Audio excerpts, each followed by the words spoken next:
They called her the Ghost of Greywood, not because she was dead, but because she might as well have been. Alara was a flicker in the periphery, a smudge of gray against the stone walls of the pack house. She was the Omega who scrubbed the floors until her knuckles were raw and bleeding. The girl who was always cold, always hungry, always invisible. The winter wind howled outside, a ravenous beast clawing at the thick wooden shutters. It was a sound that mirrored the hollowness inside her chest. The cold was a constant companion, seeping through the threadbare wool of her tunic and settling deep in her bones. She could not remember the last time she had been truly warm. Her parents, exiles from a distant, shamed pack, had perished in a blizzard just like this one, leaving her an unwanted burden on the Greywood pack. She was a stain on their honor, a reminder of weakness they could not tolerate, so they made her pay for her existence in scraps of food and the dubious shelter of a drafty alcove by the kitchens. A bucket of icy water sloshed beside her, the harsh lye soap stinging the cuts on her hands. The flagstones of the great hall were vast and unforgiving. She scrubbed, her movements mechanical, her mind a merciful blank. It was the only way to endure. Look at it, slinking on the floor like the rat it is. The voice was sharp and cruel, laced with the casual arrogance of the privileged. Lyra, the Alpha's daughter, stood over her, flanked by two of her sneering friends. Lyra was everything Alara was not. Beautiful, adored, powerful. Her hair was the color of spun gold, her eyes a brilliant, mocking blue. Alara kept her gaze fixed on the floor, on the swirling gray patterns of dirt and water. Don't look up. Don't speak. Don't exist. A polished leather boot kicked the side of her wooden bucket. Icy water splashed over Alara's legs, soaking through the thin fabric and stealing what little warmth she possessed. A gasp of shock and cold escaped her lips before she could stifle it. Lyra laughed, a sound like shattering glass. "Oops, clumsy me. You missed a spot, Omega." The two other girls tittered. Alara's knuckles whitened on the handle of her brush. A familiar, useless ember of defiance glowed in her gut before being swiftly extinguished by the cold wave of despair. Fighting back meant a beating. Fighting back meant no food for 2 days. Fighting back was a luxury she could not afford. She gritted her teeth, the sound lost in the howl of the wind. She pushed forward, her body aching, her spirit worn thin as an old shroud. But it was not broken, not yet. Deep inside, in a place no one could see or touch, a stubborn little root held fast. It was the only thing that was truly hers. "The firewood stores for the West Wing are low," Lyra declared, her tone bored. "Go to the far shed and bring back another load." Alara's head finally lifted, her eyes wide with disbelief. The far shed was a 1/4 mile through the woods. In this blizzard? It was a death sentence. "But, Lyra, the storm," she whispered, her voice rough from disuse. Lyra's smile was a razor's edge. "Are you refusing a direct order, Omega? Perhaps you'd prefer to spend the night outside. I'm sure the Alpha would be happy to oblige." Fear, cold and sharp, pierced through Alara's resignation. She scrambled to her feet, her joints protesting. "No, I'll go." She didn't grab a cloak. The good cloaks were not for her, and the thin rag she owned would offer no protection. Better to move fast, better to just get it over with. The moment she stepped outside, the wind stole her breath. It was a physical blow, a solid wall of ice and fury. Snow sliced at her exposed face like 1,000 tiny claws. The world was a churning vortex of white. The path to the shed was already gone, buried under a rapidly growing drift. She bowed her head and pushed forward, guided only by the vague memory of the trees. Each step was a struggle. The snow was already past her ankles, icy water seeping into her worn-out boots. Her feet were numb within minutes. What was happening to me? The question was a foolish one. She knew what was happening. She was being erased. Lyra was tired of seeing her, and the storm was a convenient tool. She stumbled, her frozen feet catching on a hidden root. She fell hard, her face plunging into the deep snow. It was soft, almost gentle. It would be so easy to just lie here, to let the cold take her, to finally rest. No. The word was a silent scream in her mind. That stubborn root inside her pulsed with a desperate, defiant heat. She would not give Lyra the satisfaction. With a groan, she pushed herself up. But she was disoriented. The world was a blinding, swirling whiteness in every direction. Which way was the shed? Which way was the pack house? She was lost.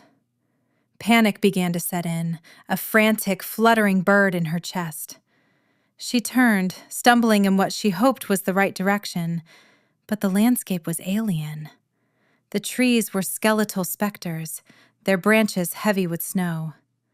She fell again, this time her body tumbling down a short, steep embankment she hadn't seen. She landed in a heap at the bottom, the impact jarring her teeth. The air here was strangely still, sheltered from the main force of the blizzard. She was in a small, hidden hollow, a place she had never seen before.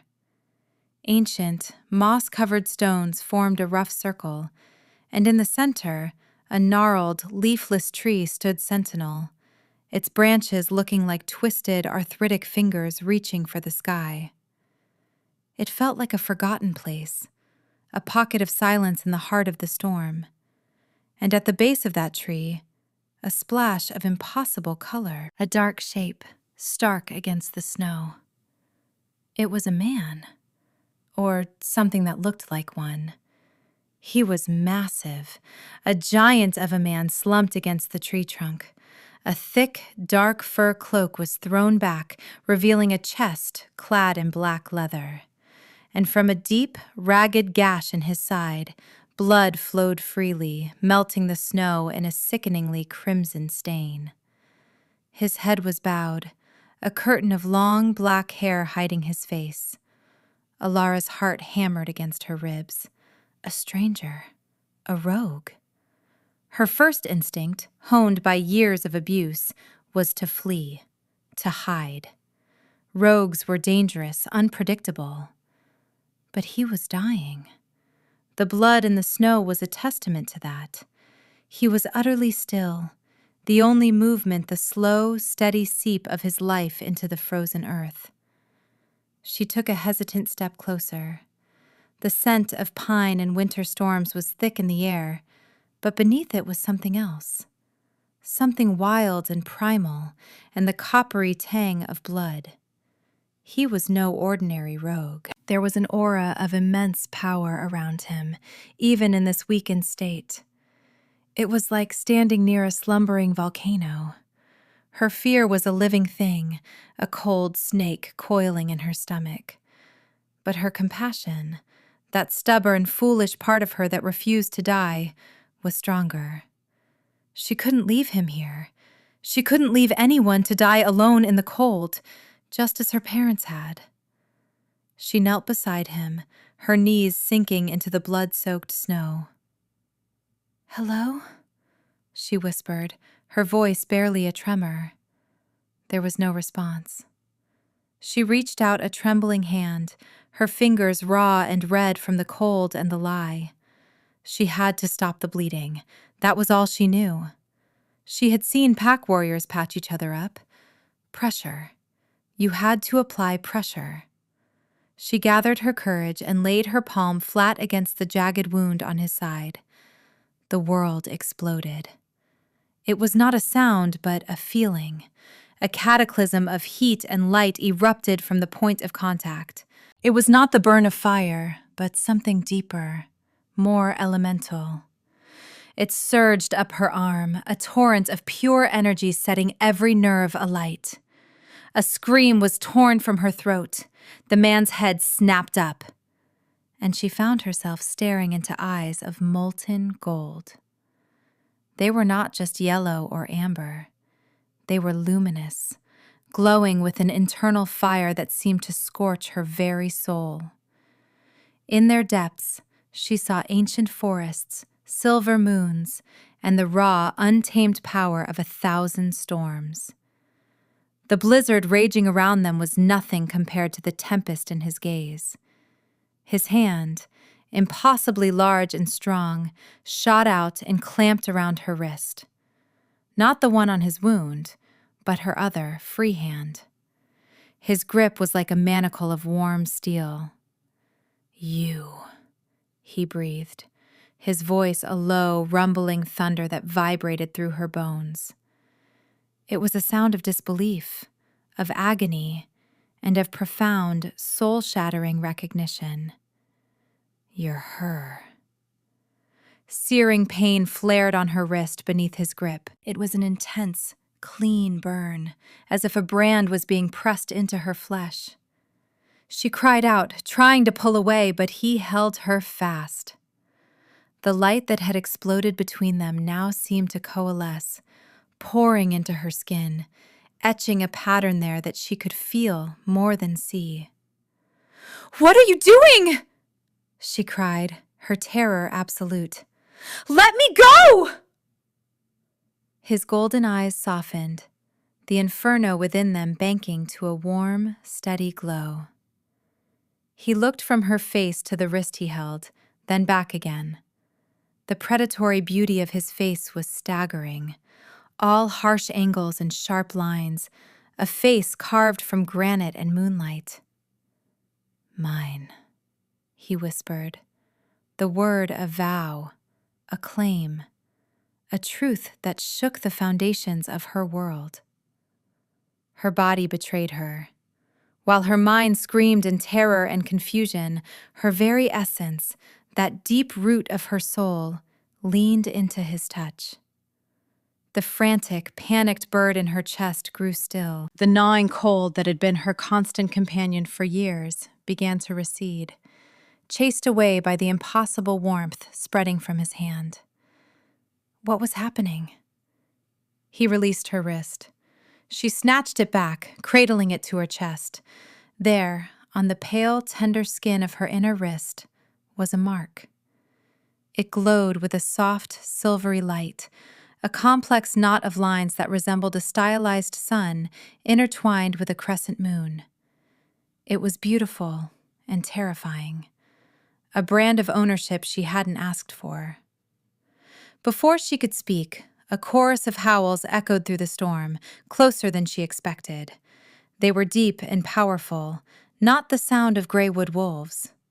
The man, the king, a voice in her head whispered, did not seem surprised. He used the tree to slowly, painfully, push himself to his feet. He was a giant, towering over her, broad-shouldered and immense. The wound in his side was still bleeding, but he seemed to ignore it.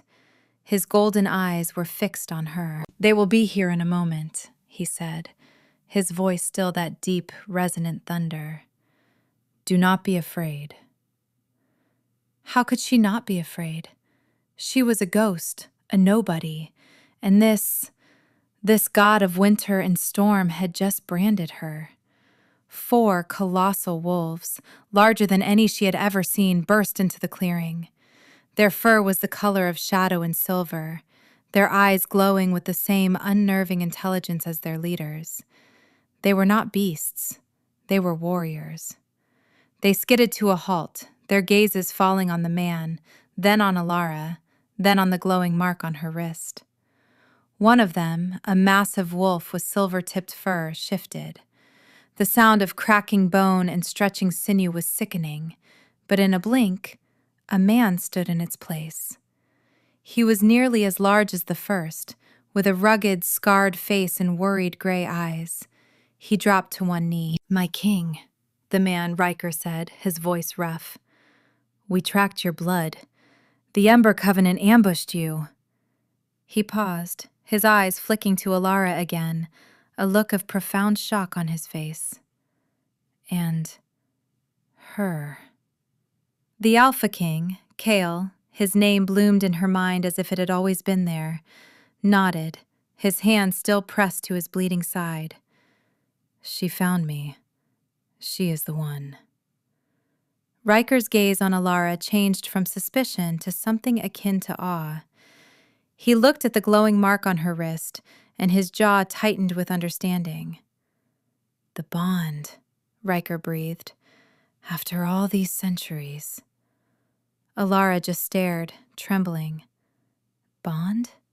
King? What did any of this mean? She was just an Omega, a worthless, nameless girl sent out to die in the snow.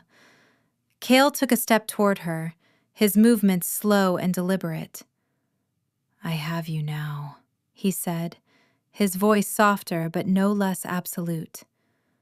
"No one will ever harm you again." His words were a promise she couldn't dare to believe. Hope was a dangerous, fragile thing. She had learned long ago not to nurture it. He swayed, the loss of blood finally taking its toll. Riker was at his side in an instant, supporting him. "We must get you back to the Citadel, Kale," Riker urged. "And we must take her with us." Kale's golden eyes never left Alara's face. "She is not a her. She is my mate. She is our queen." The world tilted on its axis. Queen? The word was so absurd, so impossible, that a hysterical laugh almost escaped her. Her? A queen? The girl who scrubbed floors and ate leftovers if she was lucky? Before she could protest, before she could run, Kale's gaze intensified. "Come." It wasn't a request. It was a gentle command that resonated with the new, strange connection thrumming between them. And to her own astonishment, she obeyed. She took a tentative step toward him, leaving the life she knew behind in the blood-stained snow. The journey to the Citadel was a blur of speed and swirling snow. One of the other wolves, a sleek female, had also shifted, offering Alara a thick, warm cloak that felt sinfully luxurious. Riker and another warrior supported Kale, their pace impossibly fast. Alara had to half-run to keep up, but a strange new energy pulsed from the mark on her wrist, lending strength to her weary limbs. They left the Greywood territory far behind, climbing into the high, jagged peaks where the storm seemed to be born. There, nestled in a valley protected by sheer cliffs of black rock, stood the Citadel.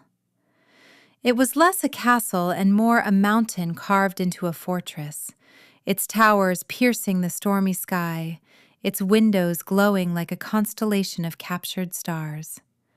It was terrifying and magnificent. They swept her inside, through massive gates and into halls warmed by roaring fires. The air smelled of wood smoke, roasted meat, and pine.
But for the first time in her life, she felt a flicker not of ownership, but of belonging.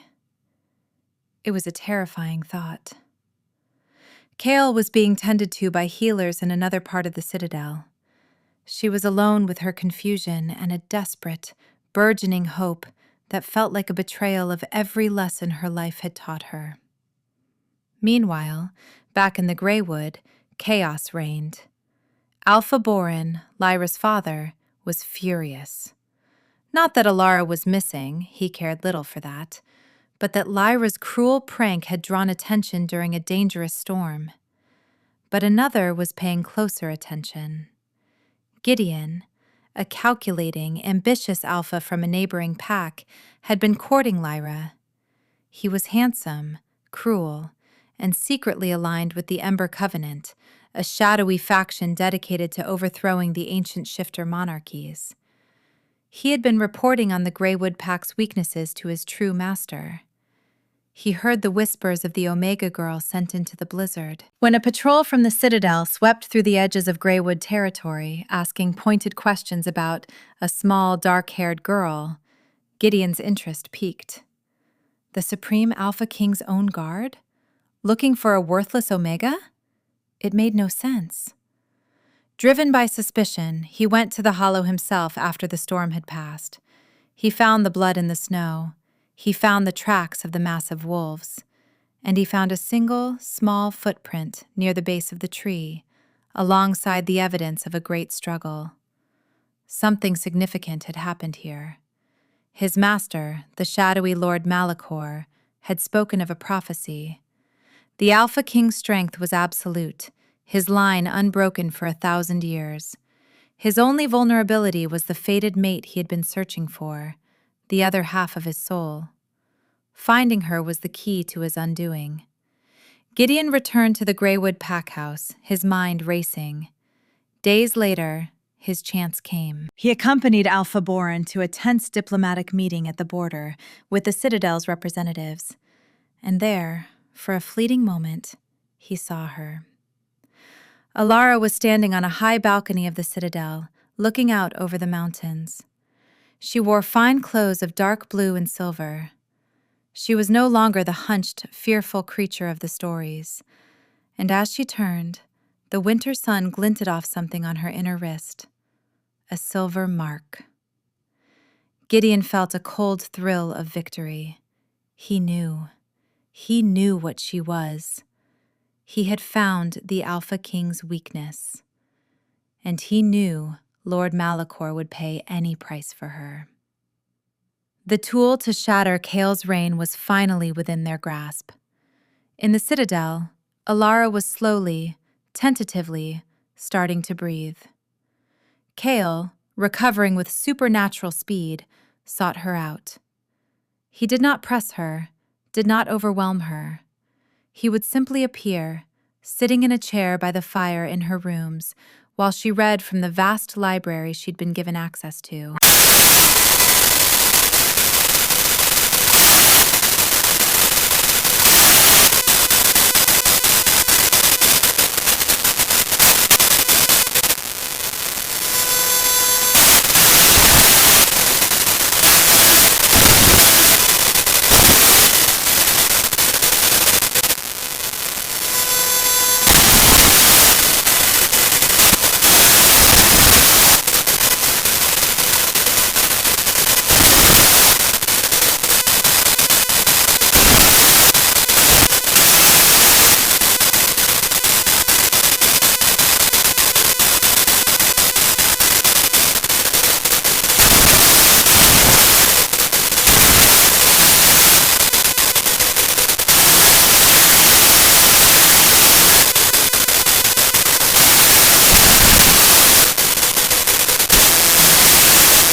He took her hand, his thumb stroking the silver mark.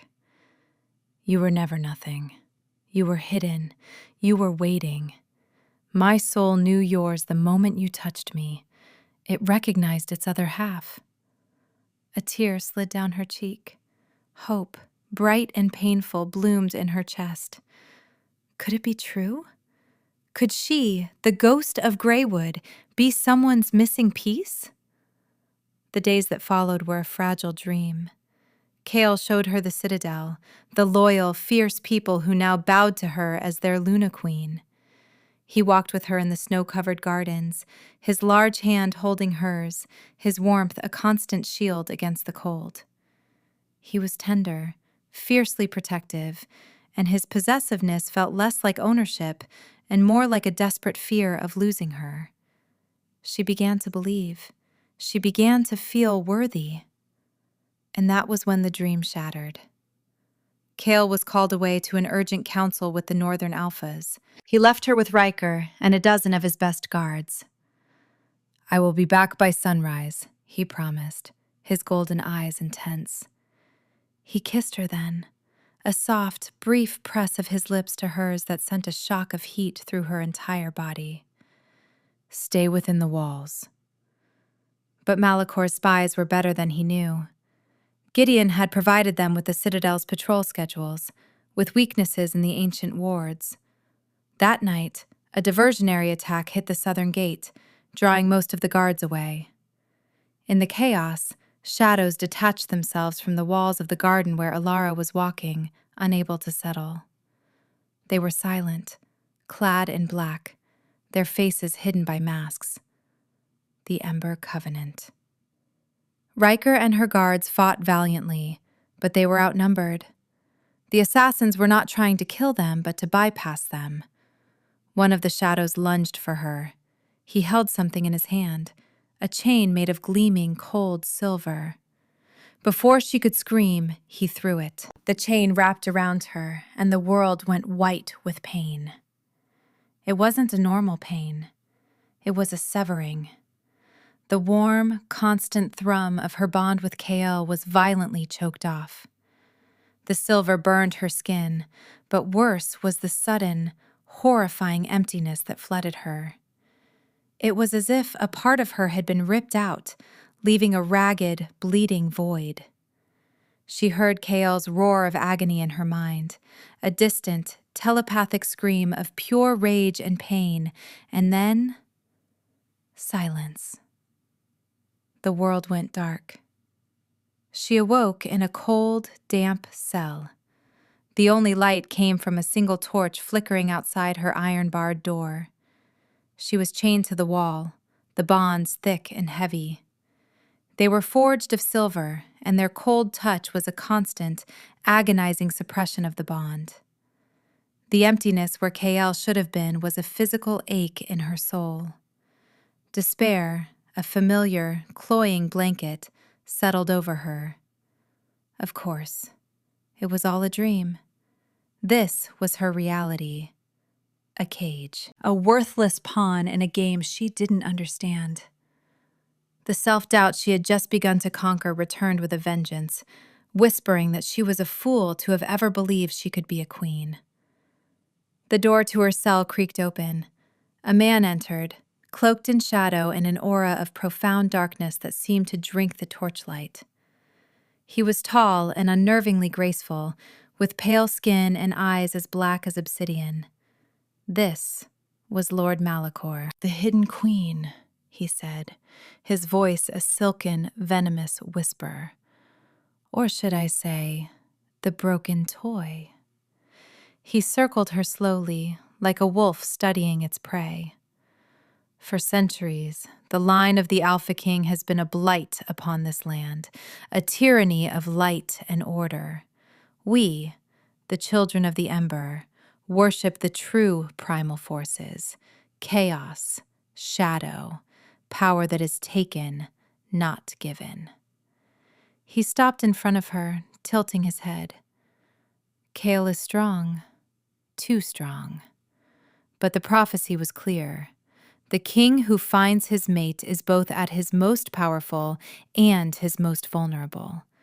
Their bond is a conduit, a source of immense power. But if it is severed, He smiled, a chilling, predatory expression. It will not kill him. It will do something far worse. It will shatter his soul, leaving him a hollow, mindless beast. An empire without a king is ripe for the taking. Alara stared at him, horror warring with her despair. He wanted to use her to destroy Kale. The ritual requires two things, Malachor continued, his voice dropping. The mate, and the mate's own latent power as a catalyst. You, my dear, are not just a shifter. You are something more. A spark of creation in a world of predators. A wellspring of life magic that has lain dormant, choked by misery your entire life. He gestured to the silver chains. This silver dampens your connection to him. But at the apex of the lunar eclipse, tonight, we will use your own power to turn the bond into a weapon. We will force it to break, and the backlash will unmake him. His power will flow into me, and I will become the one true king, the Shadow King. Her blood ran cold. He was going to use her to kill the only person who had ever looked at her and seen someone worthy of love. Tears of rage and helplessness streamed down her face. No, she whispered. Malachor merely laughed. You have no choice. You are nothing but a key. And now, it is time to unlock my new kingdom. He left her in the suffocating darkness. The despair was absolute. She was alone, powerless, and her very existence was about to be used to destroy her mate. She pulled at the chains, but they were unyielding, the silver burning her skin and her soul. She closed her eyes, trying to find that warm place in her mind where the bond had lived. It was gone, replaced by a cold, gaping wound. She focused on it, pouring all her will, all her desperation, all her nascent love for Kale into that void. Kale. She sent his name into the abyss, a single, desperate cry. And from across the void, a flicker of an answer. It was not a voice, but a feeling.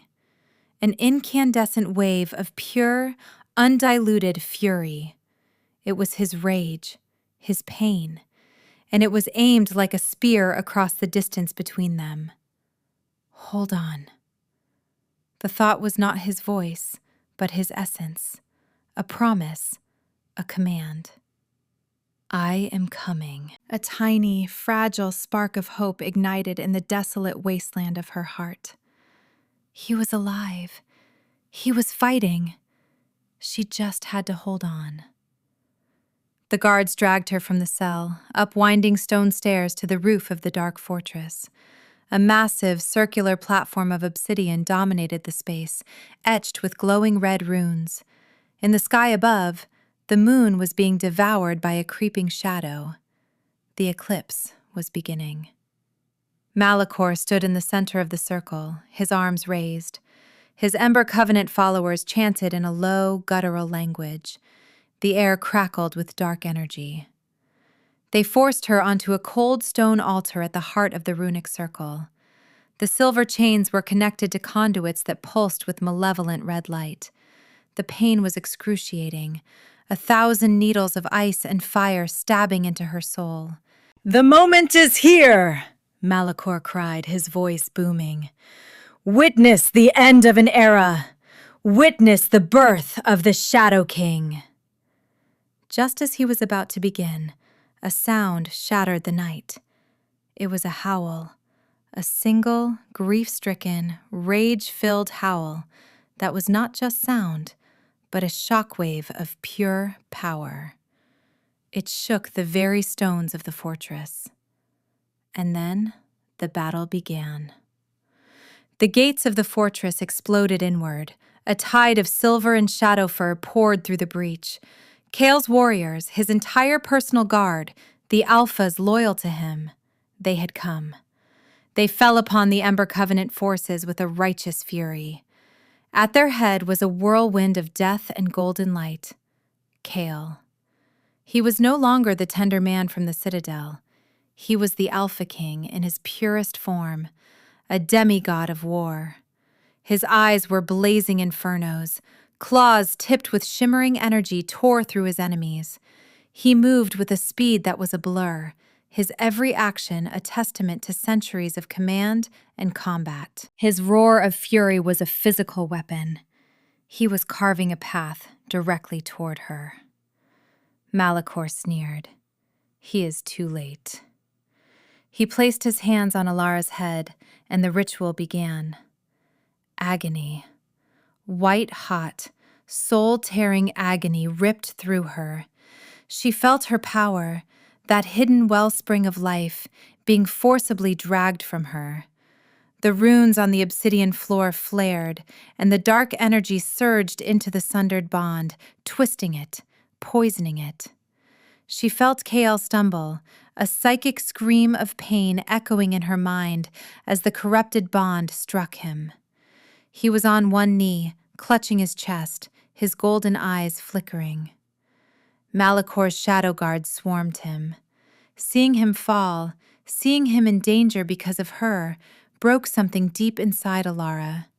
The despair, the fear, the years of pain, and the fierce, new, protective love she felt for him, it all coalesced. The stubborn root of her spirit did not just pulse, it detonated.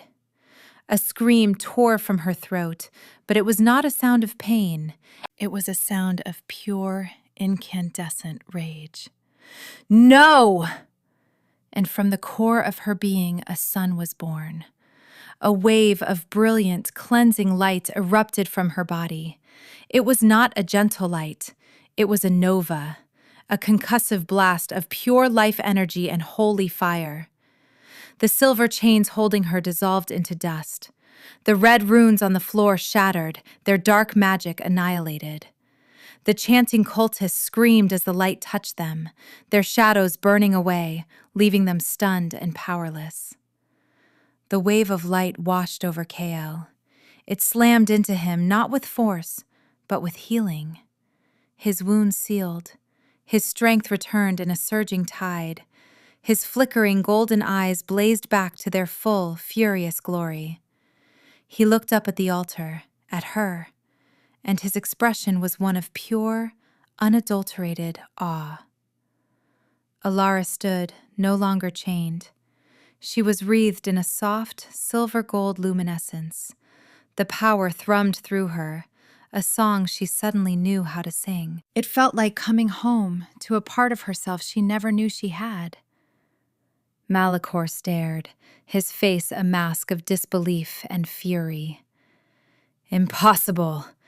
A worthless Omega whelp cannot wield the light of the first soul.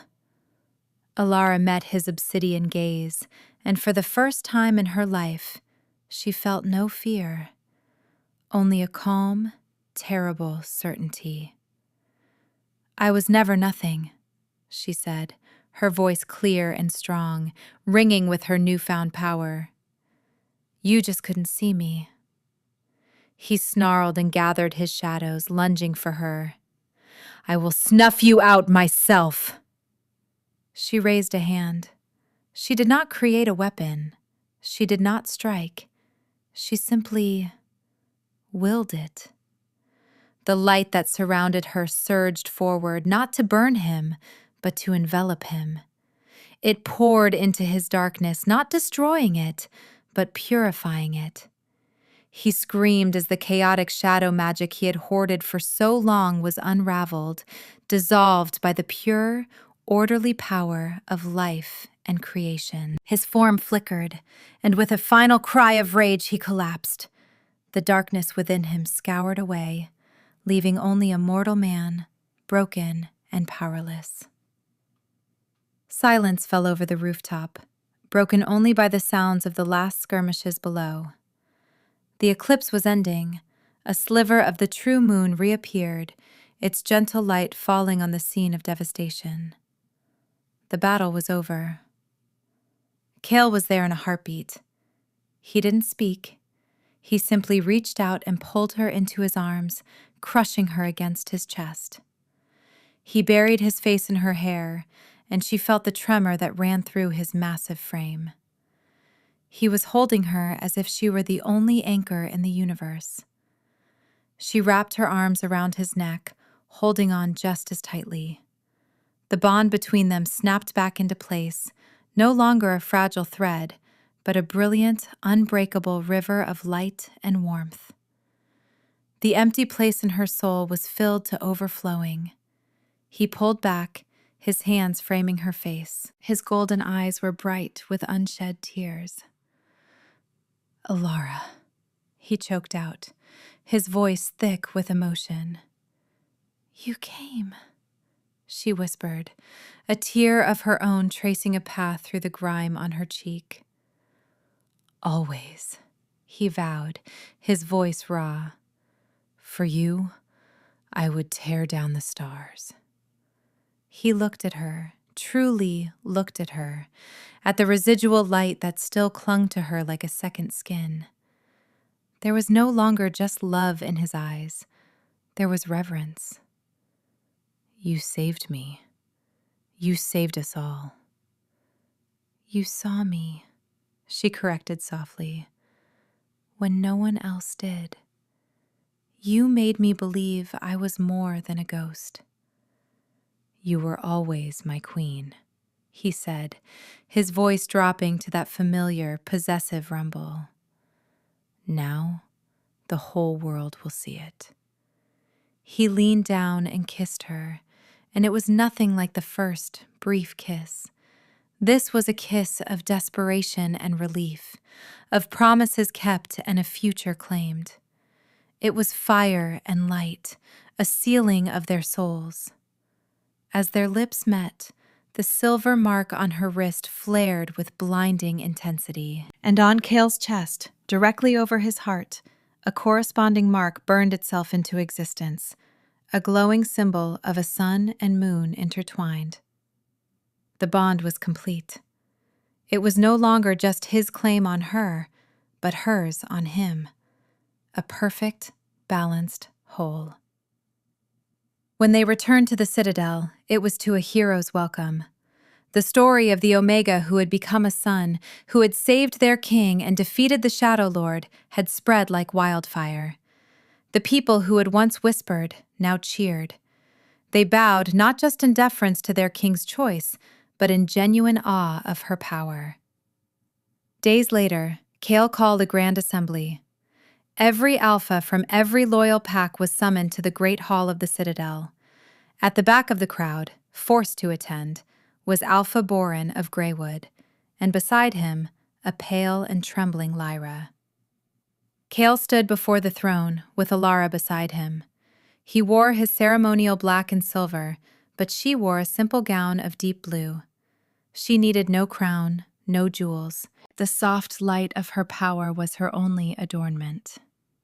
"Today you see my soul made whole," Cale announced, his voice echoing in the vast hall. "For centuries, I have led you alone. No longer." He took her hand, lifting it so all could see the gleaming mark on her wrist. "This is Alara of the First Light, my mate, your queen." He guided her to the ancient carved stone throne beside his own and had her sit. It was a symbol that no one could misinterpret. She was his equal. From her new vantage point, she saw Lyra's face, twisted with disbelief and a dawning, sickening horror. She saw the girl who had tried to erase her, now forced to kneel before her. But Alara felt no triumph, no desire for revenge. She only felt a distant, quiet pity. Lyra was still trapped in her own petty darkness, while Alara had found the sun. Later that evening, Alara stood with Cale on the high balcony where Gideon had first spied her. The winter sky was clear, studded with diamonds of ice. Cale came up behind her, wrapping his strong arms around her waist and pulling her back against the solid warmth of his chest. He rested his chin on her shoulder. "Are you cold?" he murmured into her hair. She smiled, a true, genuine smile that reached her eyes. No, I don't think I'll ever be cold again. She leaned into his embrace, feeling the steady, powerful beat of his heart against her back. She felt the thrum of their completed bond, a constant, comforting song in her blood. She was no longer the ghost of Greywood, invisible and worthless. She was Alara, the Luna Queen. She was a spark of creation, a wielder of light. She was loved. She was powerful. She was home. Looking out at the vast, moonlit kingdom that was now hers to protect, she felt the last vestiges of her self-doubt melt away like snow in the spring. The world was huge and full of challenges, but for the first time, she wasn't afraid. She was part of a pack, a family. She had Kale, and he had her. He tightened his arms around her. Mine, he whispered, the word no longer just a claim, but a prayer of gratitude against her skin. Yours, she answered, her voice sure and steady. She turned in his arms, raised a hand to his harsh, beautiful face, and pulled him down for a kiss. In the heart of winter, under the watchful eyes of the stars, the hidden queen finally claimed her kingdom, not of land or of people, but of the heart. And in the silence of the mountains, no one was surprised when a few early spring blossoms began to push their way through the snow at the base of the citadel walls. Life had returned, and with it, a light that would never again be extinguished.